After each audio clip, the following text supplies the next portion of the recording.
Assalamualaikum warahmatullahi wabarakatuh. Perkenalkan, nama saya Zikri Fajar Hidayatullah. Di sini saya akan memaparkan sedikit jawaban UTS saya tentang Introduction to Business. Langsung ke soal pertama, yaitu Anda berencana untuk memulai sebuah usaha kaki lima yang berlokasi di depan kampus Politeknik LP3I Jalan Pahlawan nomor 59 Bandung. Nah, A. Usaha kaki lima apa yang menurut Anda prospektif untuk dijalankan lokasi tersebut? Jelaskan minimal 5 alasan pemilihan usaha kaki lima tersebut. Yang B. Bagaimana Anda membuat 3 keputusan bisnis yang implementatif tepat bagi usaha yang akan Anda jalankan sehingga dapat mempengaruhi laba usaha. Untuk jawaban yang usaha kaki lima apa yang menurut Anda prospektif? Nah, usaha yang akan saya jalankan adalah sebuah dessert buah yang krimnya diganti dengan ice cream. Nah, untuk alasannya, pertama, usaha ini belum ada di sekitaran kampus Politeknik LP3I. Yang kedua, harga yang dapat bersaing dengan PKL lain, berkualitas, dan terjangkau bagi para mahasiswa. Yang ketiga, tempat yang lumayan strategis karena berdekatan dengan sekolah dan kampus lain. Yang keempat, usaha ini juga memiliki potensi pasar yang lumayan tinggi karena sasaran penjualan produk ini adalah para siswa dan mahasiswa terutama untuk siswi perempuan ya. Yang kelima, bahan baku yang mudah didapatkan, mudah dalam pengolahan dan pembuatan produk.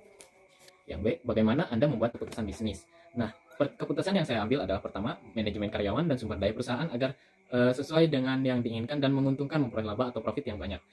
Yang kedua, menganalisis pasar agar produk yang akan kita jual banyak pelanggan dan dibutuhkan oleh pelanggan. Analisis beban produk, harga penjualan, menganalisis beban yang ada untuk diminimalkan agar meraup laba yang lebih besar. Nah, untuk yang keputusan ketiga, membuat dan mengembangkan produk yang telah dibuat berbeda dari produk lain dan membranding untuk produk agar memberikan nilai lebih kepada produk usaha.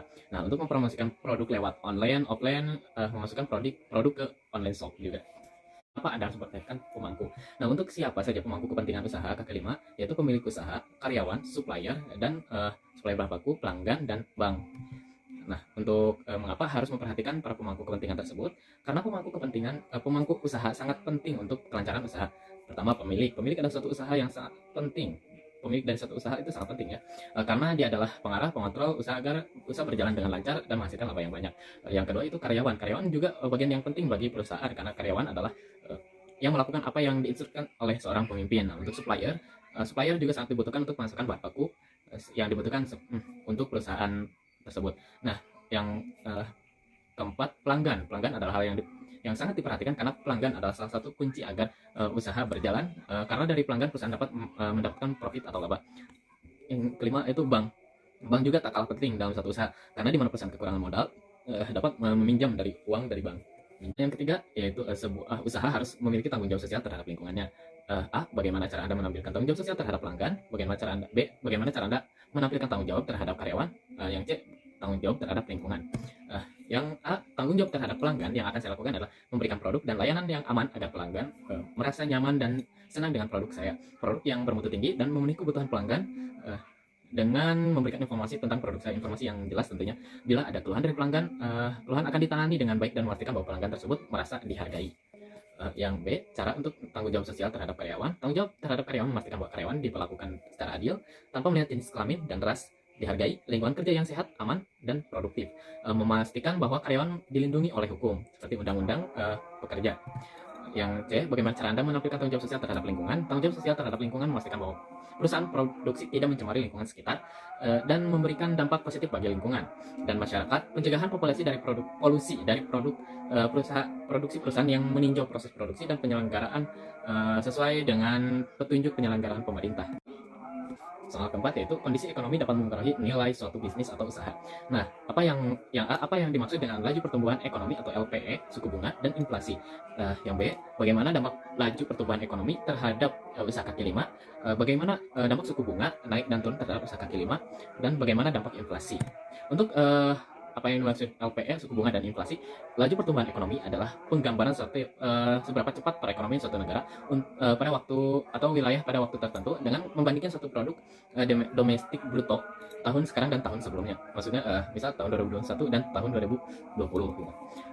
Yang kedua itu suku bunga adalah suatu biaya yang dikenakan oleh bank untuk memberikan pinjaman uang presentasi dari uang yang dipinjam. Inflasi adalah peningkatan harga barang dan jasa di suatu negara atau wilayah selama waktu tertentu. Inflasi diukur dari membandingkan harga suatu produk pada tahun Bagaimana dampak pertumbuhan LPE terhadap usaha kaki lima? Yaitu jika laju pertumbuhan ekonomi naik, maka adanya daya peningkatan beli masyarakat, yaitu mendapatkan lebih banyak keuntungan. Jika laju pertumbuhan ekonomi menurun, maka daya beli masyarakat akan menurun, tingkat pengeluarannya akan tinggi, harga barang yang tinggi dan berdampak pada penurunan penjualan. Nah, bagaimana dampak suku bunga pada usaha kaki lima? Jika suku bunga naik, maka akan membahayakan bisnis karena biaya pinjaman di bank akan naik dan masyarakat akan lebih memilih dan cenderung untuk menyimpan uang tersebut. Nah, jika suku bunga menurun, maka akan menguntungkan bisnis karena biaya pinjaman bisnis akan lebih kecil. Nah, dampak inflasi pada usaha kaki lima, yaitu jika inflasi naik maka akan ada dampak negatif bagi usaha karena biaya produksi yang lain tinggi. Nah, jika mengurangi keuntungan usaha dan cenderung akan mengakibatkan harga jual yang agak tinggi. Nah, jika inflasi menurun maka usaha akan lebih lancar dan ditunjukkan karena biaya produksi lebih rendah, kemungkinan menjual produk kompetitif dan meraup keuntungan yang lebih besar.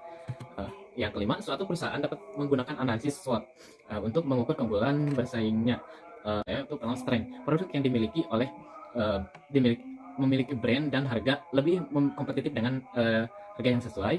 Weakness yaitu kelemahan, produksi memerlukan banyak pengguna listrik karena banyaknya pendingin dan mesin pembuat produk atau es krim. Ya. Opportunity yaitu kesempatan atau peluang bisnis. Ini adalah sasaran pasar semua kalangan. Ketika ada suatu acara mau pernikahan, wisuda, jamuan dan lain-lain, produk kita dapat menjadi pemasok makanan penutup dalam acara tersebut. Itu peluangnya. Dan untuk treat atau treat, banyak usaha yang meniru produk usaha yang dibuat. Untuk yang keenam, langkah apa saja yang akan Anda lakukan agar bisa mulai usaha kaki lima tersebut? Jelaskan setiap langkah. Pertama, ide bisnis untuk unik dan menarik. Cari tahu tren dan kebutuhan pasar saat ini. Yang kedua, membuat rencana bisnis. Yang jelas, rinci, dan mencakup gambaran produk dan target pasar. Untuk menentukan lokasi, nah ini juga sangat penting. Lokasi yang strategis akan mempengaruhi penjualan. Dan membuat daftar menu juga penting agar pelanggan kita tahu apa saja menu yang ada di toko kita atau usaha kaki lima kita. Nah, untuk membuat branding, kita harus membranding usaha kita agar lebih selanjutnya membuat akun media sosial itu tentunya sangat diperlukan, soalnya sekarang lebih ke teknologi sudah meningkat dan penjualan secara online shop itu sangat tinggi. Nah, selanjutnya membeli perlengkapan dan bahan baku, perlengkapan untuk satu usaha dan bahan baku yang dibutuhkan untuk membuat usaha tersebut. Melakukan uji coba produk. Uji coba tersebut harus dilakukan karena biar supaya tahu rasa dari produk tersebut apakah cocok di kalangan di pelanggan atau tidak. Nah, memulai operasional. Setelah uji coba produk berhasil, mulai operasional dengan mengikuti aturan dan regulasi yang memenuhi standar kualitas. Dan terakhir, memantau kinerja bisnisnya. Ini lakukan analisis kerja secara berkala untuk memastikan bisnis berjalan dengan baik dan bisa terus bertumbuh. Hal ini dapat dilakukan dengan menghitung omset, margin keuntungan dan biaya operasional yang dikeluarkan. Nah, sekian usaha yang penjelasan tentang soal UTS Introduction to Business menurut saya. Assalamualaikum warahmatullahi wabarakatuh. Terima kasih.